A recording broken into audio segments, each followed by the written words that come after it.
Greetings and welcome to Healthy Heart at Dr. Shankar Surgery. This operation is a pulmonic valve replacement in a patient who has previously had a repair of tetralogy of Fallot. This operation is performed through a left anterior minithoracotomy.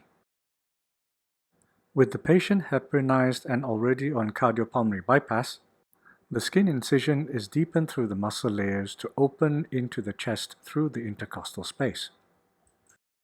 A soft tissue Alexis retractor is inserted to improve access and the view.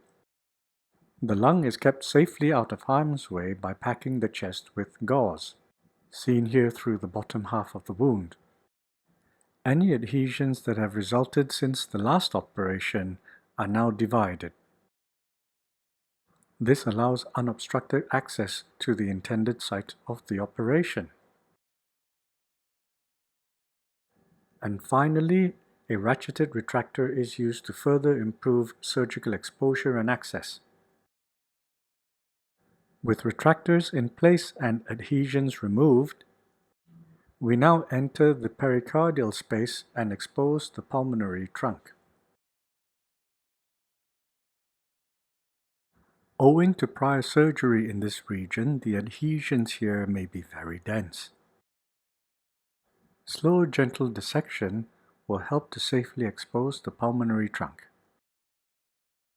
Stay sutures are placed through the tissues surrounding the pulmonary trunk.